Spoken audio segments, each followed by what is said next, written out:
کل بتایا تھا امام مسلم بن عقیل رضی اللہ تعالیٰ عنہ نے خط بھیج دیا تھا. حضرت امام علی مقام رضی اللہ تعالیٰ عنہ وہاں سے چل پڑے تھے. ارزق شاعر ملا, اس نے بھی کہا حضور نہ جائے. تو حضرت امام علی مقام رضی اللہ تعالیٰ عنہ کہا نہیں اب تو جانا پڑے گا, چونکہ آپ کے ساتھ مسلم بن عقیل رضی اللہ تعالیٰ عنہ کے 3 بھائی بھی شامل تھے. اس کربلا کی جنگ میں کل 82 لوگ تھے, 82 نفوس قدسیہ, جن میں بچے بھی ہیں, عورتیں بھی ہیں, جوان بھی ہیں, بوڑھے بھی ہیں, مرد بھی ہیں. پورا 82 افراد کا یہ قافلہ تھا, جس میں حضرت سیدنا علی مرتضیٰ رضی اللہ تعالیٰ عنہ کے دوسرے بیٹے بھی تھے, جو حضور مولا علی کی دوسری بیوی سے تھے. وہ سارے صاحبزادے بھی تھے. حضرت ابو بکر ابن علی, یہ علی کے بیٹے تھے. حضرت عمر ابن علی, حضرت عثمان ابن علی, یہ سب حضرت علی کے بیٹے. حضرت عباس ابن علی, سب حضرت علی کے بیٹے. لیکن آپ دوسرے لوگوں سے یہ 3 نام نہیں سنو گے. ابو بکر ابن علی, عمر ابن علی, عثمان ابن علی, یہ 3 نام ان کے زبان پہ جاری نہیں ہوتے, ان کے تذکرے میں نہیں آتے. کیوں جانتے ہو؟ صرف اس لیے کہ علی نے اپنے ان بیٹے کا نام ابو بکر کاہے رکھا, عمر کیوں رکھا, عثمان کیوں رکھا. ورنہ جیسے امام حسین مولا علی کے بیٹے ہیں, ویسے ابو بکر بھی علی کے بیٹے ہیں. علی کے بیٹے ہونے میں دونوں برابر ہیں. مگر کیا بات ہے صاحب, آپ امام کا تذکرہ کرتے ہو, ابو بکر کو چھوڑ دیتے ہو, عمر کو چھوڑ دیتے ہو, عثمان کو چھوڑ دیتے ہو. خلش ان کی علی سے بھی یہاں تک کی ہے کہ تو اے علی, تم نے اپنے بیٹے کا نام ابو بکر صدیق کے نام پر کیوں رکھا ہے؟ تم نے اپنے بیٹے کا نام عمر کے نام پر کیوں رکھا ہے؟ تم نے اپنے بیٹے کا نام عثمان کے نام پر کیوں رکھا ہے؟ ان کو تو بس تذکرہ انہی کا کرنا ہے جتنے تذکرے سے ان کا کام بنتا ہو, اور ہمیں تو تذکرہ ہر اس کا کرنا ہے جو خاندان اہل بیت نبوت کا ہو, چاہے اس کا نام عمر ہو, چاہے علی ہو, چاہے عثمان ہو, چاہے زبیر ہو, چاہے طلحہ ہو, چاہے ابو ذر ہو. ہمیں تو رسول اللہ کے ہر چہیتے کا تذکرہ کرنا ہے, کیونکہ ہم نبی کے خاندان کے سارے افراد کا جب تک تذکرہ کر نہ لے تب تک ہمارا ذکر اہل بیت کرنا ہی کافی نہیں ہوتا. یہ سارے لوگ پہنچے تھے میدان کربلا میں. حضرت امام علی مقام رضی اللہ تعالیٰ عنہ نے اپنے ایک خادم کو, قاصد کو بھیجا, جاؤ کوفہ, وہاں کے حالات لے کے آؤ. اب کیسے حالات ہیں یہ وہاں پہنچے. اچھا, ادھر سے پہلے ہی سے ناکہ بندی کر دیا تھا. مسلم بن عقیل رضی اللہ تعالیٰ عنہ کی شہادت کے بعد ابن زیاد ظالم نے, جو مکار تھا, بڑا بدبخت تھا, شقی تھا, اس نے ناکہ بندی کرا دی تھی کوفہ کی. اب حضرت امام علی مقام کی جب قاصد پہنچے ہیں تو اس نے گرفتار کر لیا, اور گرفتار کر کے انہیں قید میں رکھا. دوسرے دن صبح حضرت امام علی مقام کے قاصد کو چھت کے اوپر کھڑا کیا, قلعے کے اوپر, اور اس نے کہا اب یہیں تقریر کرو. تم سارے کوفہ کے لوگوں کو اکٹھا کر لیا, کہا تقریر کرو ان کے سامنے, حسین اعظم کی بغاوت میں تقریر کرو, ان کو برا بھلا کہو, اور ان لوگوں سے کہو کہ ہم بھی حسین کی بیعت توڑتے ہیں, تم لوگ بھی حسین کی بیعت توڑ دو. یہ ابن زیاد نے ان کو بلیک میل کرنا شروع کر دیا. حضرت امام کے قاصد کو, غلام امام حسین جو محل کے چھت پہ کھڑے ہوئے ہیں, تو انہوں نے بجائے امام حسین کی بغاوت میں تقریر کرنے کو امام حسین کی حمایت میں تقریر کرنا شروع کر دیا, اور لوگوں سے کہا اے کوفہ والو, اب بھی وقت ہے اپنی دغا سے باز آ جاؤ، اپنی بے وفائی سے باز آ جاؤ. وہ نبی کا بیٹا ہے حسین، جیسے نبی بڑے رحم دل تھے، نبی کا نواسا حسین بھی بڑا رحم دل ہے. اب بھی وقت ہے باز آ جاؤ، اب بھی وقت ہے حسین کی بیعت کر لو. میرا حسین تمہاری خطاؤں کو معاف فرما دے گا. اور ابن زیاد کے بہکاوے میں نہ ہو، اس سے خوف زدہ نہ ہو. اس سے خوف ہونے سے تو بہتر ہے تم قیامت سے ڈرو، تم اللہ سے ڈرو، اللہ کے حبیب سے ڈرو. توبہ کر لو، امام حسین کی بیعت کر لو. اور یہ ابن زیاد یہ تو بہت بڑا بدبخت ہے، یہ تو لالچی ہے، یہ چاپلوس ہے یزید کا. اس کے چکر میں پڑو گے تمہاری دنیا بھی برباد ہوگی، تمہاری آخرت بھی برباد ہوگی. جب یزید نے ابن زیاد نے دیکھا کہ یہ تو حسین کی حمایت میں بول رہا ہے، میری مخالفت میں بول رہا ہے، تو اس نے جلادوں سے کہا ارے ظالمو، اس کی تقریر کیوں سن رہے ہو؟ نیچے زمین پر پٹک دو اسے، یہ شہید کر دو اسے، تاکہ اس کی زبان خاموش ہو جائے، یہ مزید ہمارے خلاف زہل اگلنے نہ پائے. اب ان ظالموں نے حضرت امام حسین کے قاصد کو قلعے کی چھت سے زمین پر پٹک دیا. جب آپ گرے ہیں نیچے تو آپ کی ہڈی چور ہو گئی. قلعہ آپ دیکھ تو بہت اونچا ہوتا ہے قلعہ، نیچے گرے آپ شہید ہو گئے. انا للہ و انا الیہ راجعون. یہ دوسری شہادت تھی. امام مسلم بن عقیل رضی اللہ تعالیٰ کے بعد یہ دوسری شہادت تھی. یہ جو شہادت ہے، اس شہادت سے ہمیں اور آپ کو کیا سبق ملتا ہے؟ روئے نہیں، ان شہادتوں سے ہمیں اور آپ کو شہادت کا جذبہ میسر آتا ہے کہ جب ان اللہ کے بندوں نے شہادت خریدی ہے اللہ سے، تو آخر ہم بھی تو وہی قرآن پڑھتے ہیں، ہم بھی تو اسی نبی کا کلمہ پڑھتے ہیں، ہم بھی تو دین اسلام کے ماننے والے ہیں. ہم شہادت کا سن کر روئے نہ، آہو فغا نہ کریں، بلکہ شہادت کا سن کر ہمارے دل میں بھی شہادت کا جذبہ پیدا ہونا چاہیے. اسلام تیرے اوپر جب وقت آیا تو خاندان رسول اللہ نے اپنا خون دے کر تجھے سیچا پروان چڑھایا ہے. اور انشاءاللہ العزیز حضرت امام عالی مقام کی شہادت کربلا سے ہمیں درس دے رہی ہے. کل جب اسلام پر وقت آئے تو اے میرے نانا کا کلمہ پڑھنے والوں، تم بھی اپنے لہو کا نذرانہ پیش کر نانا کے دین کی حفاظت کرتے نظر آ. یہ شہادت ہم اور آپ ذکر کرتے ہیں نا تو ہم لوگ ہائے حسین، ہائے علی، ہائے زینب یہ کہہ کے روتے نہیں ہیں، کیونکہ ہمیں رونا سکھایا ہی نہیں گیا ہے. میرا حسین مرا تھوڑی نہ ہے. ارے جس کا حسین مر گیا ہے وہ ماتم کرے روئے. میرا حسین تو کل بھی زندہ تھا، آج بھی زندہ ہے، صبح قیامت تک زندہ رہے گا. کیونکہ ہمارا ایمان قرآن پر ہے نا. قرآن کے فَلَا تَقُولُوا لِمَنْ يُقْتَلُ فِي سَبِيلِ اللَّهِ أَمْوَاتٌ بَلْ أَحْيَاءٌ وَلَكِنْ لَا تَشْعُرُونَ. اللہ کا قرآن کہتا جو لوگ اللہ کی راہ میں شہید ہوئے ہیں انہیں مردہ نہ کہو، وہ زندہ ہیں. ہاں تمہیں ان کی زندگی کا شعور ہی نہیں ہے. اب ایمان تو ہمارا رب کے کلام پر ہے، ہم تو اپنے امام کو زندہ مانتے ہیں. ہاں جو زندہ نہ مارے وہ چاہے سینہ پیٹے چاہے اپنا بال نوچے، ہم سے کیا مطلب، ہم کو کسی سے معاملے سے ارجنا ہی نہیں ہے.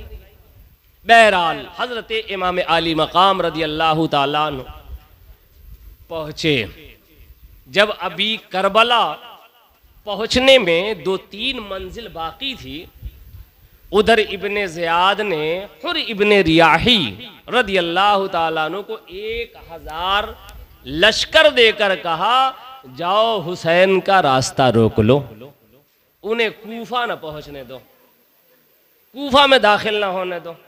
کیونکہ اسے ڈر ستا رہا تھا، کیا بھروسہ یہ کوفہ والے ہمارے ڈروانے سے حسین کی بیعت توڑ دیے، کہیں ایسا نہ ہو کہ جب حسین کا چہرہ دیکھیں تو حسین کے چہرے میں انہیں کہیں رسول اللہ کا چہرہ نظر آئے اور کہیں پھر وہ حسین کی بیعت نہ کر لے. اگر حسین کی بیعت کر لیں گے تو ابن زیاد کو پتا تھا پھر تو ہماری کھٹیا کھڑی بسترا گول ہو جائے گا. اسے یہ ڈر ستا رہا تھا، اسی لیے 1000 کا لشکر دیا اور ابن ریاحی کو کہا کوفہ میں داخلہ ہونے سے پہلے بہت دور ہی انہیں روک دیا جائے. اب حر ابن ریاحی سے کہا انہیں روک دو، بس چھوٹا سا معاملہ ہے، انہیں وہیں روکے رکھنا. اور ان سے بیعت لینا ہے یزید کی کہ وہ یزید کی بیعت کر لے، باقی ہمارا کوئی جھگڑا نہیں ہے، ان سے کوئی معاملہ نہیں ہے۔ اور ابن ریاحی رضی اللہ تعالیٰ نے 1000 کا لشکر لے کر امام عالی مقام کے قافلے کا راستہ روک لیا، کہا آگے نہیں جانے دیں گے آپ۔ اچھا، اور ابن ریاحی بھی نا امام عالی مقام رضی اللہ تعالیٰ عنہ اور اہل بیت نبوت کا احترام اور عقیدت اور ابن ریاحی کے دل میں تھا، لیکن چونکہ وہ فوج کا ایک سپہ سالار تھا، اس کے اوپر بھی ہائی کمان، وہ ماتحت تھا، ان کے انڈر میں تھا، اس لیے وہ وہی کر رہا تھا جو ابن زیاد نے ان کو کرنے کو کہا تھا۔ تو اور ابن ریاحی نے کہا اے ابن رسول آپ آگے نہ جائیں۔ ابن زیاد کا مطالبہ یہ ہے کہ آپ یزید کی بیعت کر لیں۔ امام عالی مقام نے کہا سنو، میں یزید کی تو بیعت نہیں کرنے آیا، میں اس کی بیعت جب مکہ میں رہ کے نہ کیا، مدینہ میں رہ کے نہ کیا، تو بھلا کوفہ میں آنے کے بعد یزید کی بیعت کیوں کروں؟ میں نہیں کروں گا اس کی بیعت۔ تو کہا پھر آپ یہاں آئے کیوں ہیں؟ تو امام عالی مقام نے کہا سنو، میں اپنی مرضی سے نہیں آیا ہوں، مجھے کوفہ والوں نے ایک نہیں سینکڑوں خط بھیجا تھا، خط بھیج کر مجھے مدعو کیا، بلایا، اور تمہیں یقین نہیں ہوتا تو لے دیکھ لو، امام عالی مقام نے خطوں کا بریا اٹھا کے پلٹ دیا ان کے سامنے، کہا دیکھ لو، پڑھ لو، مضمون پڑھ لو تم، فلاں فلاں قبیلے کے امیروں نے مجھے بلایا، دعوت دیا، خط دیا ہے، میں اپنی مرضی سے نہیں آیا، میں بلایا گیا ہوں تبھی تو آیا ہوں۔ کہا حضور مجھے اس خط کے بارے میں پتہ نہیں تھا کہ آپ کو لوگوں نے خط دے کے بلایا ہے۔ بہرحال اب جب آپ آ ہی گئے ہیں تو یزید کی بیعت کر لیں۔ امام عالی مقام نے کہا ہم تو بیعت نہ کریں گے، تو خوب جانتا ہے یزید کے کارنامے کیا ہے، تو خوب جانتا ہے یزید کا گناہ کیا ہے، تو خوب جانتا ہے یزید کے کالے کام کیا ہے، ہمیں بتانے کی ضرورت نہیں ہے، یہ تو پورا کوفہ جانتا ہے۔ زنا اس نے باقی نہ رکھا، گھرا خراب کا اس نے باقی نہ رکھا، ہر وہ گناہ جسے میرے نانا نے بنا کیا تھا کرنے کو، وہ سارا گناہ یزید کر رہا ہے، کروا رہا ہے۔ اب اے حر یہ تم بتاؤ ایک گناہ کے ہاتھ میں اپنا ہاتھ کیسا دے؟ یہ بیعت کیا ہے؟ بیعت اصل میں یہ ہے اللہ و رسول کو حاضر و ناظر جان کر حلفیہ عہد لینا، اسی کا نام بیعت ہے۔ بیعت یہ نہیں ہے کہ ہم آپ کے ہاتھ میں بس ہاتھ رکھ دیے ہو گیا بیعت، اسے بیعت نہیں کہتے۔ جیسے آج ہمارے زمانے میں کیا ہے، ووٹ، اس کا متبادل کیا ہے؟ ووٹ۔ جمہوری حکومت میں ہم کسی کو پردھان منتری چنتے ہیں تو اس میں کیا کرتے ہیں؟ ووٹ ڈالتے ہیں۔ اب جس کے حق میں ووٹ زیادہ ہوتا ہے پردھان منتری وہی بنایا جاتا ہے۔ تو یہ جو ہم ووٹ کرتے ہیں یہ ووٹ اسی کا متبادل ہے۔ پہلے جب کوئی خلیفہ ہوتا تھا تو اس کو خلیفہ بننے کے لیے ضروری تھا کہ لوگ آئیں اس کے ہاتھ پہ ہاتھ رکھے، اللہ و رسول کو حاضر و ناظر جان کر حلفیہ بیان دے کہ میں اللہ و رسول کو حاضر و ناظر جان کر میں آپ کو اپنا خلیفہ مانتا ہوں، آپ شریعت کے راستے پہ چلنے کو کہیں گے ہم چلیں گے، آپ کے حکم کے تابع ہوں گے۔ یہ ہے خلافت کا مطلب، یہ ہے بیعت کا مطلب۔ یزید وہی امام حسین سے چاہ رہا تھا، اور امام حسین نے کہا میں رسول اللہ کا بیٹا، میں نے گناہ کیا نہیں، تو ایک گنہگار کے ہاتھ پر کیسے اپنا ہاتھ دے دو جو شریعت کی مخالفت کر رہا ہے، جو نانا کے دین کو برباد کر رہا ہے۔ نانا کے دین کی حفاظت کرنے والا ایک ظالم کے ہاتھ پر بیعت نہ کرے گا۔ اگر میں آج بیعت کر لیتا ہوں تو کل اللہ تعالی مجھے پکڑ لے گا، تو ظالم کے ہاتھ پر بیعت کیسے کیا حسین؟ تو نبی کا بیٹا تھا۔ تو اے حر بتا میں اللہ کے سامنے جواب کیا دوں گا؟ لہٰذا میں یزید کی بیعت نہ کروں گا، تمہیں جو کرنا ہے کر لو۔ اللہ اکبر کبیرہ۔ حر ابن ریاحی نے کہا تو ہم تو بس اتنا کریں گے، آپ کو آگے بڑھنے نہیں دیں گے، یہیں آپ ٹھہر جائیے۔ تو حضرت امام عالی مقام رضی اللہ تعالیٰ عنہ ایک راستے کی طرف ہٹ گئے، کہا اس سے آگے نہیں بڑھنا، کہا مجھے تھوڑا اور علاقے میں چلنے دو، کوئی بستی میں بسنے دو، چونکہ اس کا فرمان تھا ابن زیاد کا، ایسی جگہ ان کو روکنا جہاں نہ پیڑ پودے ہو، نہ پانی ہو، نہ مکان ہو، کچھ نہیں، چٹیل میدان ریگستانی ایریا ہو، وہیں روکنا انہیں۔ میرا امام چاہتا تھا کہ کسی ایسی جگہ مجھے رکنے دو جہاں میری مرضی کے اعتبار کی جگہ ہو. تو اس نے کہا ٹھیک ہے تھوڑا سا آگے بڑھ لیں آپ. تو امام عالی مقام بڑھے, پھر تھوڑا سا چلے ہیں, ان کا گھوڑا رک گیا جس گھوڑے پہ آپ سوار تھے, قدم آگے نہیں بڑھا رہا. امام عالی مقام فرماتے ہیں یہ کون سی جگہ ہے؟ لوگوں نے کہا حضور یہ ماریا ہے نا, جگہ کا نام ماریا. تو امام عالی مقام نے کہا اس کا کوئی اور نام ہے؟ تو لوگوں نے بتایا ہاں حضور اسی کو کہتے ہیں کربلا. تو امام عالی مقام نے کہا الحمدللہ, اللہ کا احسان ہے کہ ہم اپنی اس جگہ پہ آ گئے جس کی بشارت میرے نانا جان جناب محمد الرسول اللہ نے دیا تھا. آپ وہی ٹھہر جاتے ہیں اور اپنے قافلے والوں سے کہتے ہیں خیمہ لگا لو. 2 محرم الحرام شریف کو آپ کربلا میں پہنچ گئے, وادی نینوا میں پہنچ گئے اور وہی خیمہ زن ہو گئے. ادھر ابن زیاد کو ابھی بھی فکر لاحق ہے کہ وہاں خیمہ نصب ہو گیا ہے, خیمہ زن ہو گئے. اب ابن زیاد اس بدبخت کو ڈر اب بھی ستا رہا ہے. تو اس نے پھر پیغام بھیجا کہ اس کو عمر بن سعد کو. عمر بن سعد یہ کون ہے جانتے ہو؟ اللہ کا بھی نظام دیکھو یار, اللہ عز و جل کی قدرت دیکھو, آپ تعجب ہوتا.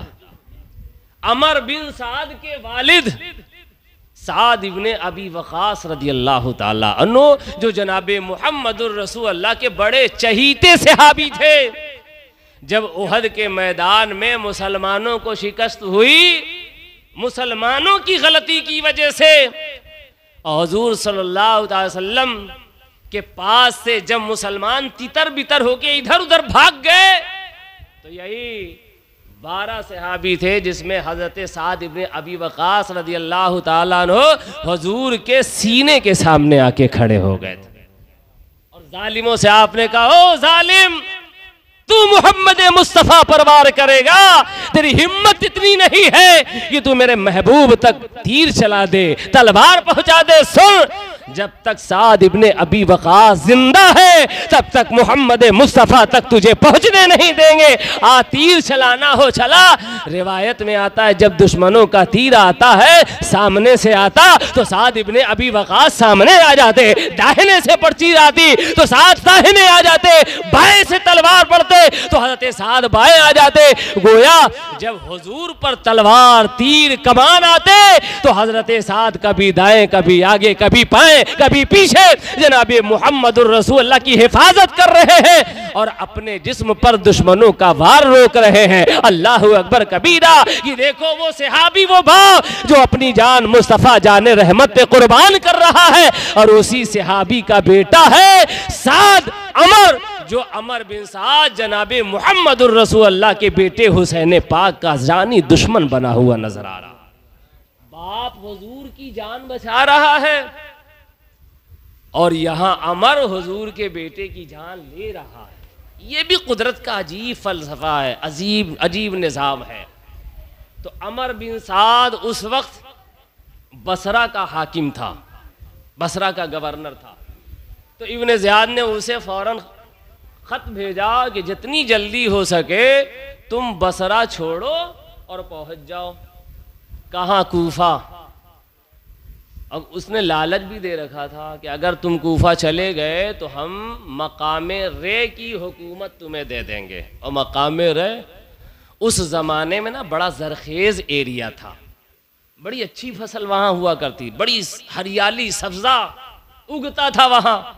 ورنہ عرب کا بیشتر علاقہ تو ریگستانی ایریا ہے.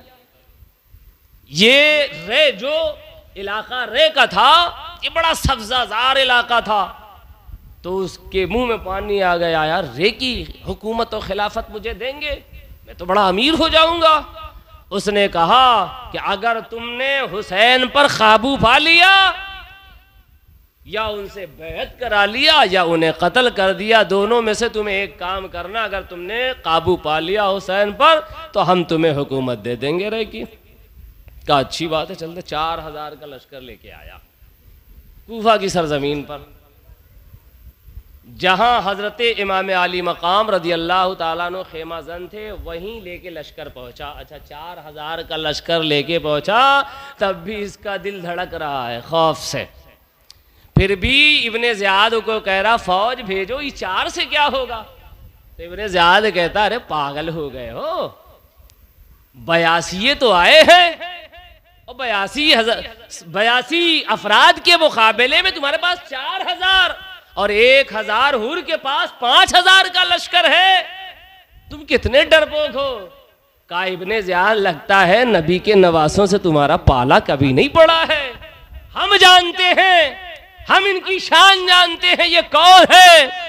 یہ شیر خدا کے شہزادے ہیں, حیدر کرار کے شہزادے ہیں. اگر ان سے پالا پڑے گا تمہارا تب تمہیں سمجھ میں آئے گا. حضرت علی کے گھرانے کا ایک بیٹا تمہارے 1000 لشکر کے لیے کافی ہے. تم ان کو ابھی سمجھے نہیں ہو, تم نے علی کے بیٹوں کو ابھی پہچانا نہیں ہے. مزید لشکر بھیجو. اللہ اکبر کبیرہ.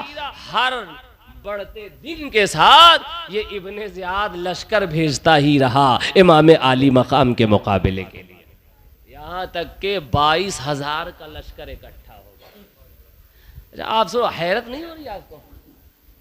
یا جب ہم لوگ پڑھتے ہیں تو حیرت ہوتی ہے, یہ کتنے بڑے بزدل تھے کہ یہاں 72 نفوس قدسیہ, باقی عورتوں کو ہٹا دو, عورتیں تو جنگ کرنے جائیں گی نہیں, 72 نفوس قدسیہ, اور اس میں بچے بھی ہیں, بوڑھے بھی ہیں, کم سن بھی ہیں, ادھیڑ عمر بھی ہیں. اور یہ جو آئے تھے بڑا اسلحہ لے کے نہیں آئے تھے صاحب, بس زیادہ سفر کر رہے تھے بھئی, مہمان بن کے نکلے ہوئے تھے. 72 یہ, اور انہیں کتنا ڈر ستا رہا تھا ان 72 کا کہ 72 کے مقابل میں 22000 لے کے اکٹھا ہو گئے. کتنے بزدل تھے یہ. اور یہیں سے ایک عقیدہ ملتا ہے, جس کا ایمان مضبوط ہوتا ہے نا تو پھر وہ لشکر جرار کی پرواہ نہیں کیا کرتا. جیسے بدر میں جناب محمد الرسول اللہ کے نام لیوا 313,000 کے مقابلے میں ڈٹ کے کھڑے ہو گئے اور بتا دیا ظالموں کو ارے تمہارا ایمان ایمان نہیں, اصلی ایمان تو ہم غلاموں کا ہے جو جناب محمد الرسول اللہ پر لائے ہیں, اللہ کے رسول کے خدا پر لائے ہیں. ہم تم سے کبھی ڈرتے نہیں, اور جس کا ایمان مضبوط ہوتا ہے تو اللہ غیب سے اس کی مدد فرما دیا کرتا ہے. تو یہی 72 والے بتا رہے ہیں ظالموں تمہارا ایمان مضبوط نہیں ہے, تم نے تو ایمان بیچ دیا ہے, چاپلوسی میں یزید کو بیچ دیا ہے, ابن زیاد کے ہاتھوں بیچ دیا ہے. ہمارا تو ایمان کل بھی محمد مصطفیٰ پر تھا, آج بھی محمد مصطفیٰ پر ہے. ہمارا ایمان کل بھی خدا پر تھا, آج بھی خدا پر ہے. دیکھ ہم 72 ہے, تو 22000 ہے, پھر بھی تو ہم سے ڈرا ہے, پھر بھی تو ہم سے سہما ہے. دو ہاتھ لگا لے, پتا چل جائے گا کون حسینی ہے اور کون یزیدی. امام علی مقام رضی اللہ تعالیٰ ڈٹے ہیں. اچھا ابن زیاد تو وہ جانتا نہیں تھا, لیکن عمر بن سعد خوب جانتا تھا شان حسین ابن علی کیا ہے, کیونکہ عمر بن سعد کے ابا صحابی رسول ہیں, اور حضرت سعد ابن ابی وقاص نے عمر کو پڑھایا ہے, بچپنے میں سکھایا ہے, علی کی شان بتایا ہے. تو پہلے تو عمر بن سعد نہیں چاہتا تھا کہ میں امام علی مقام کے مقابلے میں اتروں.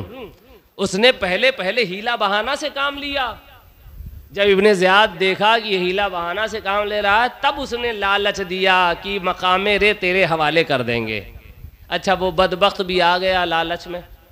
آج بھی آپ دیکھو, آج بھی ہمارے یہاں ہماری قوم میں ہے, لالچ میں کتنے بک جاتے ہیں, چاپلوسی میں کتنے دین سے پھر جاتے ہیں. اور ہوتا بھی یار میں نے تو کئیوں کو دیکھا ہے, جب تک غریب رہے تب تک اہل سنت سے جڑے رہے, حسین سے جڑے رہے, نبی سے جڑے رہے, اور جیسے جیسے پیسہ آیا دین سے وہ دور ہوتے چلے گئے. یہاں تک کہ ایک ایسا وقت آیا جب انہوں نے درود اور سلام کو بھی شرک کہنا شروع کر دیا, نبی کی محبت کو بھی شرک کہنا شروع کر دیا. جیسے جیسے لالچ بڑھتی ہے, پیسہ آتا ہے, دین سے دوری بڑھتے چلی جاتی ہے. تو عمر بن سعد کو بھی لالچ دے دیا، شان علی سے دور ہو گیا، شان حسین سے دور ہو گیا، بیچ دیا شان حسین کو، اس کے ہاتھ گروی رکھ دیا۔ عمر بن سعد لالچ میں آ گیا، کہا اچھی بات ہے چلو آ گیا مقابل میں۔ اچھا جب آیا ہے نا تو یہ پہلے امام عالی مقام رضی اللہ تعالیٰ عنہ کے ساتھ سنجیدگی سے بات کرتا رہا کہ مسئلے کا حل نکل جائے، ہمیں تلوار نہ اٹھانا پڑے، کہ مرنے کے بعد ہمیں اپنے ابا سے شرمندگی نہ اٹھانا پڑے، مولا علی سے شرمندگی نہ اٹھانا پڑے، حضور کے سامنے چہرہ دکھانے کے قابل رہے۔ اسی لیے ابھی یہ مصالحت میں لگا ہوا، بات بنانے میں لگا ہوا، تلوار نہیں اٹھا رہا۔ تو ابن زیاد کا ایک نگراں ہے نا، جس کو کہتے ہیں شمر ذل جوشن، بہت بڑا مردود انسان تھا، یہ ابن زیاد کی طرف سے اس پر نگہبان مقرر کیا گیا تھا عمر بن سعد پر۔ تو شمر ذل جوشن نے کہا، کس سے؟ ابن زیاد سے کہا کہ یار جس کو تم نے امام حسین کے مقابلے میں بھیجا ہے وہ تو امام حسین سے بڑی باتیں کرتا ہے، تنہائی میں ان کے ساتھ بڑا وقت گزارتا ہے، ارے کسی مضبوط کو بھیجو، یہ بلا وجہ ٹائم بڑھا رہا ہے، ارے ایسے سپہ سالار کو منتخب کرو جو آنن فانن کام کر دے، یا تو بیعت لے لے یا تو سرقلم کر دے، یہ تو بڑا وقت لے رہے ہیں عمر بن سعد۔ تو ابن زیاد نے پھر خط لکھا، ایک قاصد کو بھیجا، عمر بن سعد سے کہا سنو میں نے سنا ہے تم امام علی مقام کی چاپلوسی کر رہے ہو، ان کی حمایت میں کھڑے ٹائم لے رہے ہو، تم بلا وجہ ٹائم برباد کر رہے ہو۔ اے عمر بن سعد اگر تم سے یہ کام نہیں ہوتا تو اپنی فوج عمر ذل جوشن کے حوالے کر دو، پوری فوج اس کے حوالے کرو، تم بھی اس کے ماتحت ہو جاؤ، یہ 1 منٹ میں فیصلہ کر لے گا۔ جب عمر بن سعد نے دیکھا کہ یار میری تو سپہ سالاری چلی جائے گی اور جو وعدہ ہے رے کا مقام دینے کا وہ بھی ہاتھ سے نکل جائے گا، تب اس نے کہا چلو یار اب جلدی کام کرو ورنہ سب سے ہاتھ دھو بیٹھیں گے، جو کوفہ میں ہماری جائیداد ہے وہ بھی ضبط کر لی جائے گی۔ اب اس نے سختی سے کام لینا شروع کیا۔ اب امام علی مقام رضی اللہ تعالیٰ عنہ پر پانی بند کر دیا اور سخت حکم وہاں سے آتا رہا، 7ویں محرم کو پانی بند ہو گیا۔ اب بھی دیکھو اس کو ڈر ستا رہا ہے، ابن زیاد ہے وہاں مگر ڈر ستائے ہوئے ہے کہ پانی پی لیں گے تو تر و تازہ ہو جائیں گے، پھر خیر نہیں ہے، پانی پر بھی پہرا لگا دیا۔ امام علی مقام رضی اللہ تعالیٰ عنہ ادھر کربلا میں ہیں، اور ابن ریاحی رضی اللہ تعالیٰ عنہ جنہوں نے 3 وقت کی نمازیں امام حسین کے پیچھے پڑھی، اس نماز پڑھنے سے اور ابن ریاحی کی اہل بیت نبوت کے ساتھ محبت کا پتہ چلتا ہے کہ اور ابن ریاحی امام علی مقام سے کتنی محبت کرتا تھا۔ جب امام علی مقام نے پوچھا تھا کہ بولو الگ نماز پڑھو گے کہ ہمارے پیچھے، تو کہا حضور آپ کے پیچھے ظہر عصر مغرب یہ 3 نماز اور ابن ریاحی نے امام کے پیچھے پڑھی۔ اور جب آخری موقع آیا یعنی آج کی رات 9ویں محرم، تو امام علی مقام رضی اللہ تعالیٰ عنہ نے فوج یزید سے کہا اے یزیدی فوج اتمام حجت کر کے کہ اگر تمہیں جنگ کرنا ہے تو ٹھیک ہے ہم تیار ہیں، لیکن میں تم سے تھوڑا سا مہلت چاہتا ہوں۔ کہا کیا مہلت ہے؟ کہا مہلت یہ چاہتا ہوں آج رات مجھے موقع دے دو تاکہ میں دل کھول کر اپنے مولا کے حضور سجدہ ریزی کر لوں، اپنے رب کی بندگی کر لوں، اپنے نانا پہ اترنے والے قرآن کی تلاوت کر لوں، اوراد و وظائف پڑھ لوں، مجھے رات بھر کا موقع دو۔ عمر بن سعد ظالم، ابن زیاد ظالم، یہ لوگ کہتے بالکل نہیں وقت ہے۔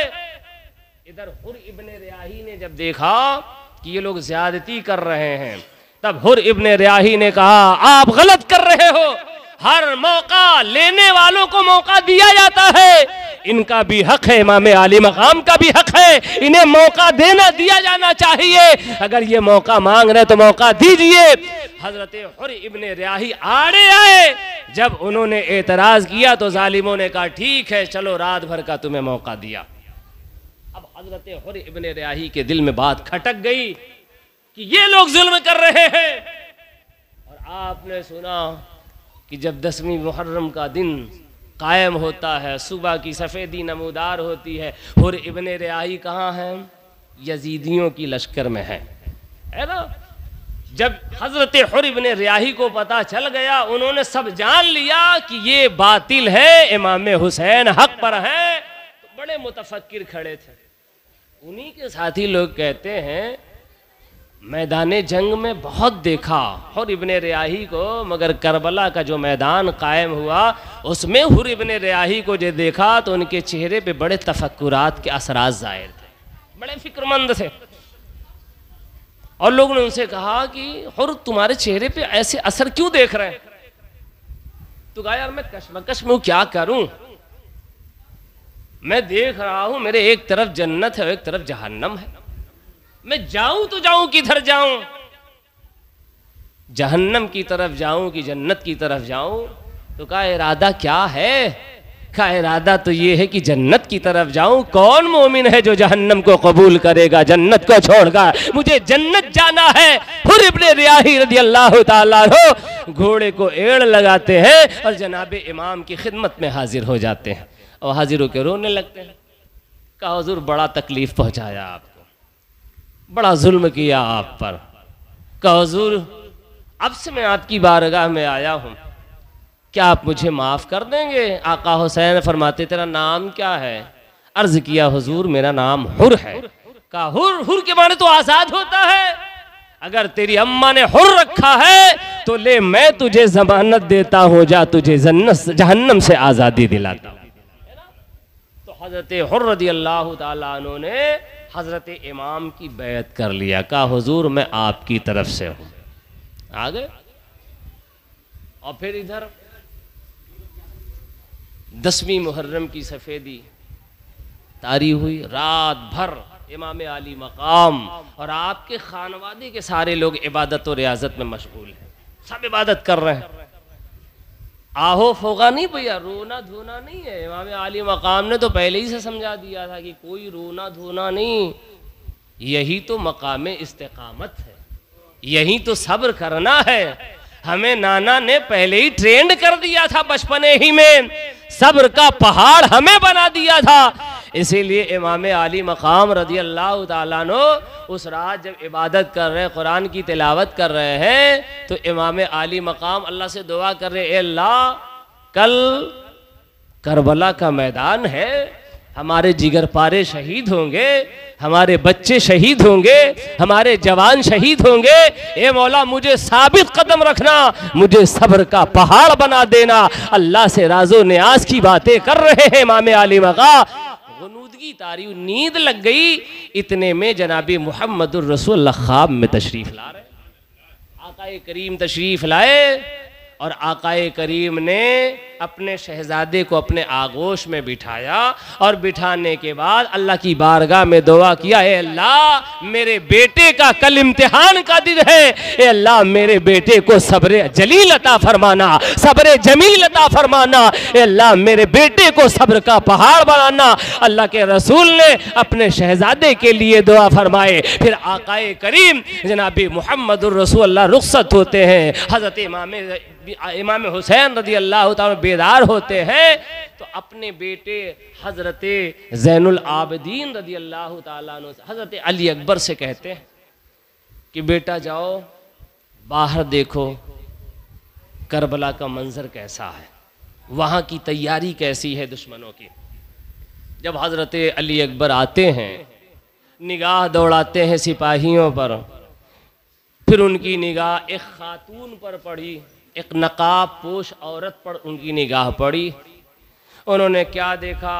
کربلا کے میدان سے وہ چھوٹے چھوٹے کنکروں کو بن رہی ہیں، اکٹھا کر رہی ہیں اور اپنے دامن میں اسے ہٹا کے زمین صاف کر رہی ہیں.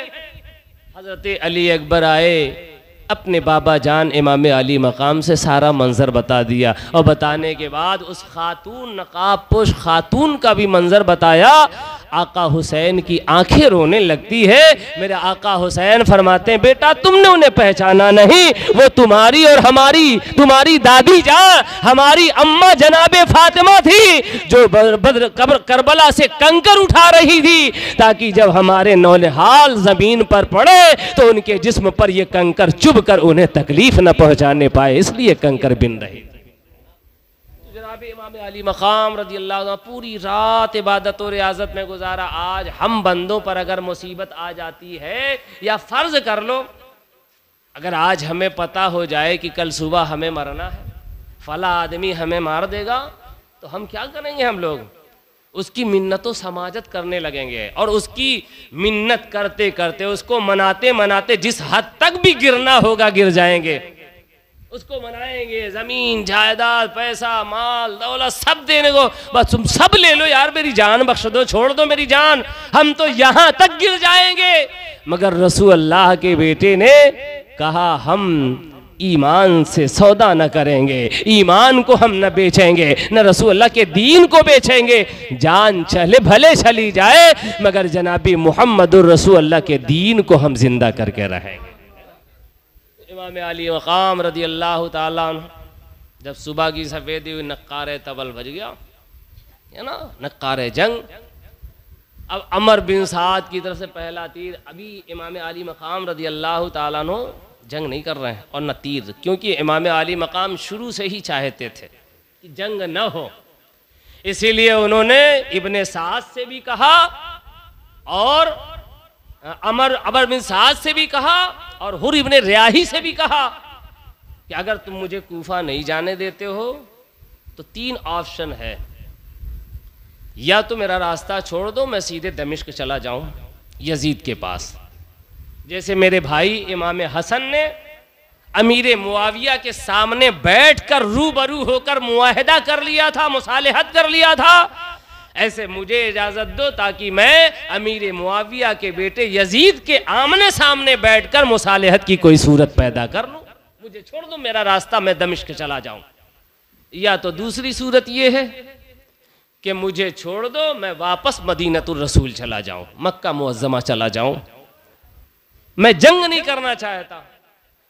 اور جب جنگ کا نقارہ بجا تو امام علی مقام رضی اللہ تعالیٰ عنہ میدان میں آئے اور یزیدی فوج کو مخاطب کر کے کہا اے لوگو یہ بتاؤ تم کس کے مقابلے میں اترے ہو جنگ کرنے؟ کیا تم مجھے نہیں پہچانتے میں کون ہوں؟ تم بتاؤ کیا میں حسین ابن علی نہیں ہوں؟ تم بتاؤ کیا میں رسول اللہ کا نواسہ نہیں ہوں؟ تم بتاؤ تم میں کتنے ایسے لوگ ہوں گے جن کو رسول اللہ کی یہ حدیث پہنچی ہوگی کہ اللہ کے نبی نے میرے ہی بارے میں کہا میں تمام جنتی نوجوانوں کا سردار ہوں، میں ہی حسین ہوں جو جنت میں تمام نوجوانوں کا سردار ہوں۔ کیا تمہیں پتہ نہیں ہے میں ہی تو وہ ہوں جس کو رسول کائنات کبھی چومتے تھے تو کبھی سومتے تھے؟ کیا میں وہ نہیں ہوں جنہیں محمد الرسول اللہ نے بچپنے میں بڑا پیار کیا ہے، اپنے سینے پہ اٹھایا ہے، اپنے کندھے پہ بٹھایا ہے؟ کیا میں حسین ابن علی نہیں ہوں؟ کیا میں حسن کا بھائی نہیں ہوں؟ کیا تم مجھے نہیں پہچانتے؟ آج تم میرے جان کے دشمن بنے ہوئے ہو۔ کیا تمہیں آخرت کا ڈر نہیں لگتا؟ کیا تمہیں جہنم کا ڈر نہیں لگتا؟ کیا تمہیں مصطفیٰ جان رحمت سے حیا نہیں آتی ہے؟ کیا تم مجھے تکلیف دے کر میرے نانا کو گنبد خضرا میں اذیت پہنچانا چاہتے ہو؟ اب بھی ہوش ہے اے فوج کے لوگوں، اب بھی وقت ہے توبہ کر لو، اب بھی وقت ہے مصالحت کر لو، آؤ معاہدہ کرو۔ تمہیں لوگوں نے تو ہمیں بلایا تھا خط دے کر، ہم اپنی مرضی سے نہیں آئے، اب کیا تم بے وفائی کرو گے؟ بے وفائی کی حد کیا ہے اسلام نے مقرر کیا تمہیں پتا ہے؟ امام علی مقام نے اتمام حجت کیا، ان کو سمجھانے کی کوشش کیا، مگر ان ظالموں کو ایک بھی سمجھ میں نہ آیا کیونکہ سب کے سر شیطان سوار تھا، کسی نے نہیں مانا۔ کہا جاؤ آپ اپنا کام کیجئے، اب جنگ کی تیاری ہو۔ امام علی مقام اتمام حجت کر کے خیمے میں آتے ہیں اور ادھر ابھی تیر نہیں، امام علی مقام سے حر ابن ریاحی اجازت چاہ رہے حضور اجازت دیں میں جاؤں میدان میں۔ کہا نہیں ٹھہرو، میں پہل نہیں کروں گا جنگ کی تاکہ کل کو دنیا یہ نہ کہہ سکے کہ امام علی مقام نے جنگ کی شروعات کیا تھا، اس لیے امام رکے رہے۔ امام کی طرف سے جب پہل نہیں ہوئے تو عمر بن سعد بدبخت اس نے سب سے پہلا تیر خیمہ حسینی کی طرف چلایا اور چلا کے کہہ رہا ہے اے یزید کے فوجیوں گواہ رہنا، حسین ابن علی کے قافلے پر سب سے پہلا تیر عمر بن سعد چلا رہا ہے نا، چلا دیا۔ اب جب تیر چل چکا ہے تو حر ابن ریاحی نے کہا حضور اب کیا بات ہے، اب تو اجازت ملنی چاہیے، اجازت دیجئے میں جاؤں۔ امام علی مقام رضی اللہ تعالیٰ عنہ کے بارگاہ میں آیا، دست بوسی کیا، قدم بوسی کیا اور پھر اجازت لے کے چل پڑا۔ اور ابن ریاحی اور جب میدان میں پہنچے ہیں تو جس طرف چہرہ کرتے شقیوں کو جہنم پہنچا دیتے، ہے نا۔ جب تلوار تو تھی حر ابن ریاحی کی، مگر اس تلوار میں چمک اور کاٹ علی حیدر کے فیض کی موجود تھی کہ تلوار اٹھتی تھی تو لوگوں کو گاجر مولی کی طرح کاٹتے چلے جاتے تھے۔ لوگوں نے کہا سنو، کن لوگوں نے؟ عمر بن سعد نے کہا سنو، یہ ابھی تک تو ہم میں تھا مگر اب یہ حسینی فوج کا سردار بن گیا، سپہ سالار ہو گیا ہے، اب یہ حسین کے فوج کا ممبر ہو گیا ہے، اب اتنی آسانی سے یہ مارا نہ جائے گا، الگ الگ نہ جاؤ، ایک بارگی حملہ کرو تو شاید تم حر ابن ریاحی پر قابو پا سکتے۔ اچانک تیروں کی باڑ آئی اور پھر حر ابن ریاحی رضی اللہ تعالیٰ عنہ گھوڑے سے جب زمین پہ گرتے ہیں تو حسین پاک کو پکارتے ہیں، ان کی روح اللہ کے حضور حاضر ہو جاتی ہے۔ پھر یہ کربلا میں سب سے پہلے شہید، جنگ کی ابتدا کے بعد سب سے پہلے شہید ہونے والے حضرت سیدنا حر ابن ریاحی رضی اللہ تعالیٰ عنہ۔ اس کے بعد جب یہ شہید ہو گئے تو ایک اور جانثار امام عالی مقام کے جن کا نام ہے وہب ابن عبداللہ کلبی، بالکل نوجوان تھے صاحب، 15 دن ہوئی تھی ابھی ان کی شادی کو، ابھی 15 دن اپنی شریک حیات کے ساتھ رہے۔ جب حر ابن ریاحی حسین ابن علی کے نام پر فدا ہو گئے، اپنی جان قربان کر گئے، تو ان کی والدہ ماجدہ اپنے بیٹے کے پاس آتی ہیں، کہا بیٹا مجھے پتا ہے کہ ابھی تیری شادی نئی ہوئی ہے، مجھے پتا ہے کہ تیرا دل ابھی بیوی کی محبت سے لطف اندوز نہ ہو پایا ہے، مجھے پتا ہے کہ ابھی تو نے اپنے جوانی کے سبز باغ بھی نہیں صحیح طور پہ دیکھے ہیں، لیکن بیٹا کیا کروں، تیری بوڑھی ماں کی ایک آخری خواہش، جیسے تو نے اتنی خواہش پوری کی، اپنے بوڑھی ماں کی ایک اور آخری خواہش پوری کر دے۔ کہا اماں کیا ہے؟ کہا بیٹا تجھے پتا ہے ابن رسول پر آج بہت بڑا وقت آ گیا ہے، آج بہت بڑا دن ہے ابن رسول کے لیے، تو نے ابھی دیکھا حر ابن ریاحی نے اپنی جان کو فدائے حسین کر دیا ہے، میرے بیٹے میں بھی چاہتی ہوں کہ آج رسول اللہ کے نواسے پر تو بھی اپنی جان فدا کر دے، تاکہ میں حشر کے میدان میں شہید کی ماں کہہ کے بلائی جاؤ، جب جہاں تمام شہیدوں کی ماں کو ان کا نام لیا جائے تو اے بیٹا میں چاہتی ہوں میرا بھی نام شہیدوں کی ماں میں شامل ہو جائے، میں چاہتی ہوں جا حسین پر فدا ہو جا۔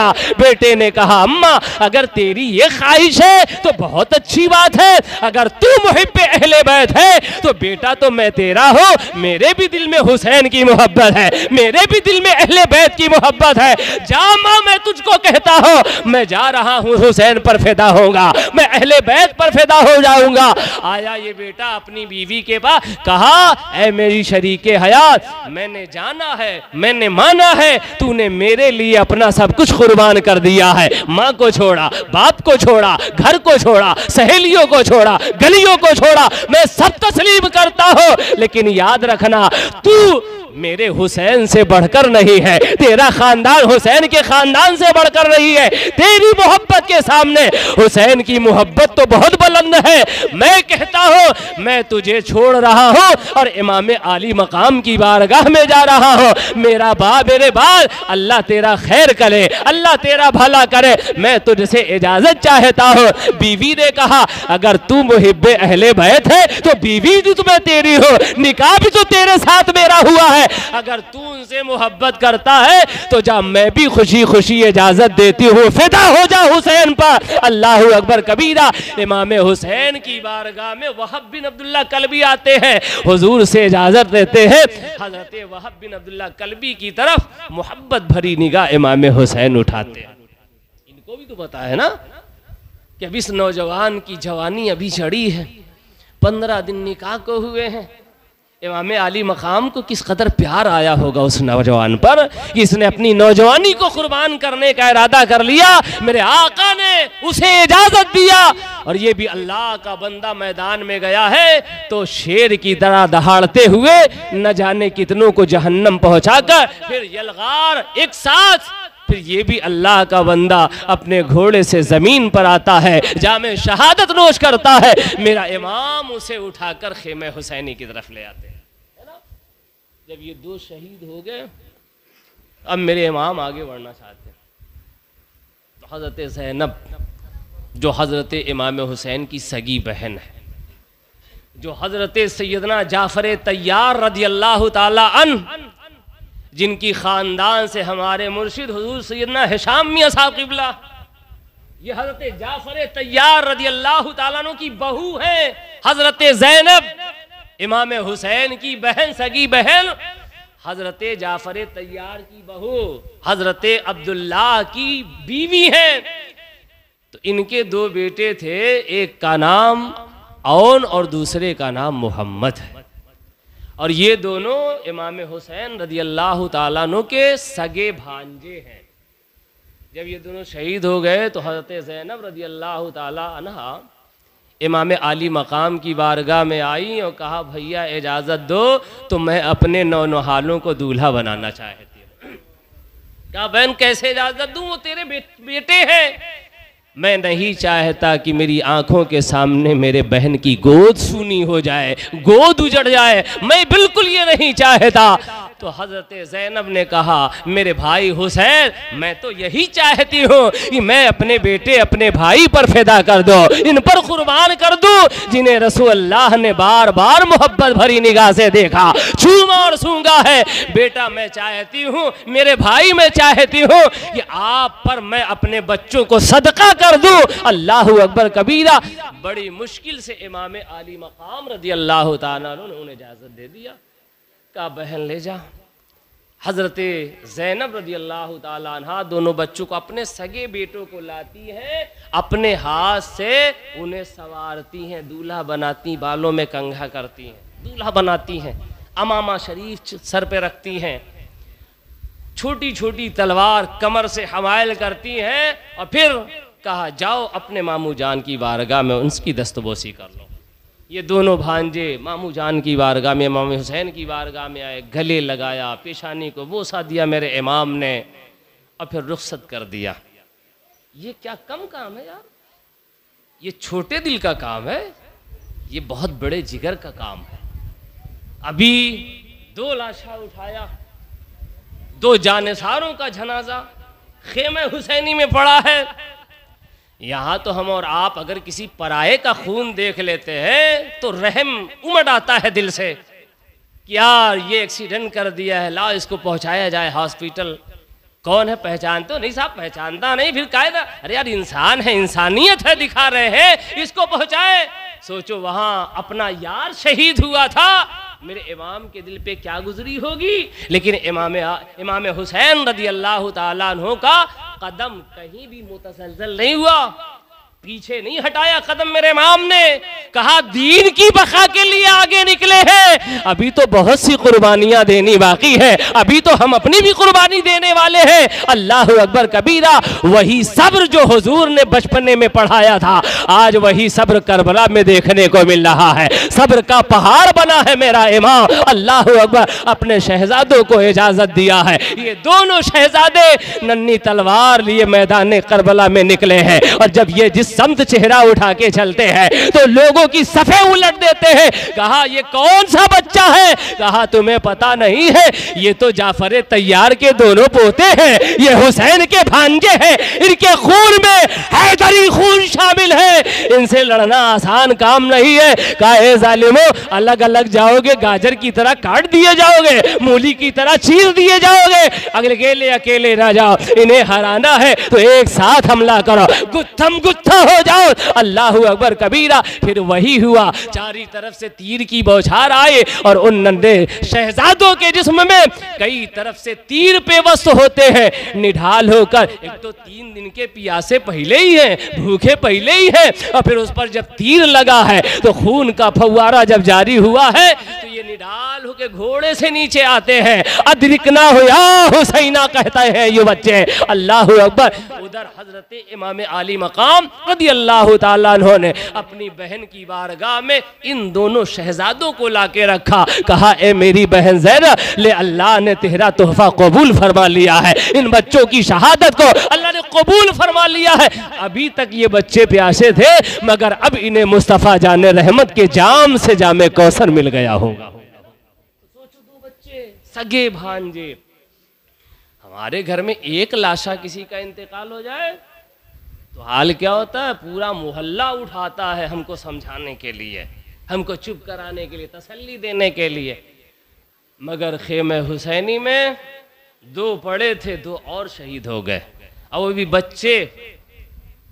بڑوں کو کوئی تکلیف پہنچتی ہے تو بڑے لوگ تھوڑا سا برداشت کر لیتے ہیں، کیا اس میں ہمت ہے، طاقت ہے، لیکن جب بڑوں کے سامنے بچوں پہ کوئی تکلیف آتی ہے تو یہ برداشت جلدی نہیں ہوتا۔ ابھی آپ محسوس کر لیجئے، آپ کے محلے میں اگر کہیں سے کوئی لڑکا بچھڑا ہوا چھوٹا سا بچہ گم ہو کے آ جائے ماں باپ سے بچھڑ کر، وہ آپ لوگوں کے سامنے اماں اماں کر کے روئے تو بولو آپ کے دل پہ کیا گزرتی ہوگی؟ آپ اپنے بچے کو فوراً تصور کرنے لگ جائیں گے کہ یار اگر میرا بچہ ایسے کہیں گم ہو کے روئے، مجھے پکارے تو کتنی تکلیف ہوگی۔ یہی سوچ کر آپ دوسرے کے بچوں کو دیکھ کر رونا شروع کر دیں گے۔ اب آپ کو فکر ہونے لگے گی کہ کاش جلدی سے یہ بچہ اپنے ماں باپ کے پاس پہنچ جائے۔ آج دیکھو آپ واٹس ایپ پہ کیا تھا، کوئی بچہ گم ہوا فوراً لوگ واٹس ایپ کرنے لگتے ہیں، گروپ میں بھیجنے لگتے ہیں کہ یہ بچہ فوراً اس کے ماں باپ کو مل جائے۔ کیوں؟ محبت پیدا ہوتی ہے۔ اب سوچو امام حسین کے یہ دونوں شہزادے، دونوں نواسے، بھانجے جو چھوٹے چھوٹے تھے، جب یہ شہید ہوں گے، امام نے ان کا لاشا اٹھایا ہوگا تو دل پہ کیا گزری ہوگی میرے امام کے۔ لیکن امام نے کہا سب سہ لیں گے، سب برداشت کر لیں گے، مگر جناب محمد الرسول اللہ کا دین برباد ہوتا ہوا برداشت نہیں کر پائے گا۔ آج ہمارے اور آپ کی بھی ذمہ داری ہے کہ اگر یہ دین جناب محمد الرسول اللہ کے بیٹے حسین سے سینہ بسینہ نسلن بعد نسلن ہم تک پہنچا ہے تو اللہ توفیق دے دے تو جہاں تک ہو سکے ہم بھی دین محمد کی حفاظت میں اپنا اپنا حصہ ڈالتے رہیں اور اس کی حفاظت کا کام کرتے رہیں۔ انشاءاللہ العزیز اس سے آگے کل بیان ہوگا، یہ قصہ لطیف ابھی ناتمام ہے، جو کچھ بیان ہوا آغاز باب ہے۔ وآخر دعوانا الحمدللہ رب العالمین۔ السلام علیکم ورحمۃ اللہ وبرکاتہ۔